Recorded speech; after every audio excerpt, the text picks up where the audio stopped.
আসসালামু আলাইকুম বন্ধুরা, আপনারা দেখতে পাচ্ছেন একদম পারফেক্ট স্পঞ্জ কেক। এটা কিন্তু অরেঞ্জের হাতে তৈরি ফর্ম দিয়ে এই কেকটি তৈরি। অনেকেই বলে হাতে তৈরি ফর্ম দিয়ে কেক তৈরি করা যায় না। দেখতে থাকুন, তাও আবার ডেকোরেশন কেক। একদম পারফেক্ট হাতেই তৈরি করে দেখাবো আপনাদেরকে ফর্ম।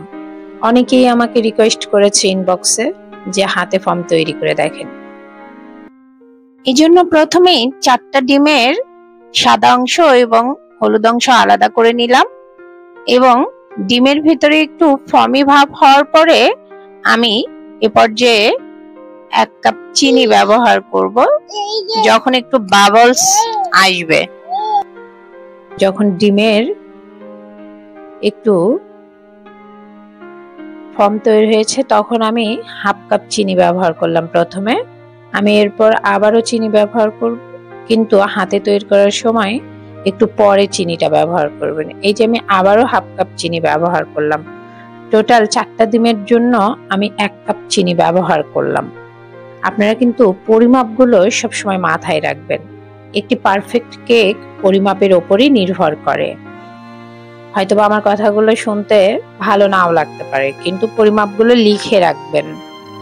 দেখুন, আমি কিন্তু প্রায় 20 মিনিট ধরে এই ফর্মটা হাতেই তৈরি করে নিয়েছি আপনাদের সাথে গল্প করতে করতে। এবার যে 4টি ডিমের কুসুম ছিল, 4টি ডিমের কুসুমকে আমি ভালোভাবে একটা স্প্যাচুলা দিয়ে আগে ঘুটে নিয়ে তারপর এই যে ডিমের ফর্মের ভিতর দিয়ে দিলাম। এটা কিন্তু আলতোভাবে মিশাবো। এই পর্যায়ে আমি মাল্টার রস ব্যবহার করব ফ্লেভারের জন্য এবং কালারও হবে। তার সাথে একটু আমি অরেঞ্জ ইমালশন ব্যবহার করলাম যাতে কালারটা এবং সেন্টটা আরো একটু ভালো আসে।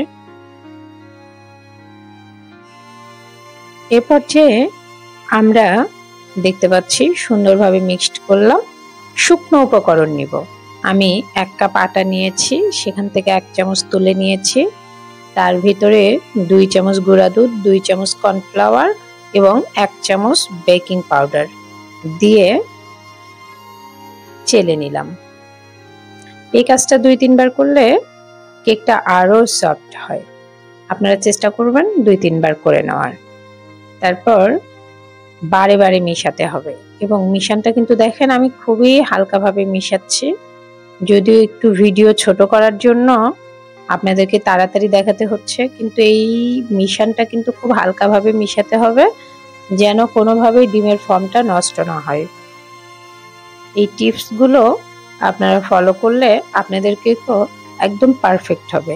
সেটা চুলায় কিংবা ওভেনে কোনো সমস্যা হবে না, একই রেজাল্ট পাবেন যদি আপনার রেশিওগুলো সঠিক থাকে। আর এটা কমলার ফ্লেভার এত মজা লাগে যে কি বলবো, ছোট থেকে বড় সবাই পছন্দ করে। এ পর্যায়ে আমি একটি মোল্ডে আমার বেটারগুলো ঢেলে নিলাম। 7 ইঞ্চি একটা মোল্ডে বেটার ঢেলে নিলাম।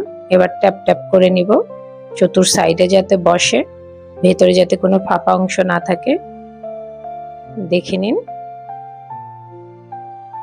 আমি এবার ওভেনে 170 ডিগ্রি তাপমাত্রায় 35 মিনিটের জন্য আমি বেক করে নেব। দেখুন আমার কেকটা কত সুন্দর ফ্লপি ভাব হয়েছে এবং নরম তুলতুলে।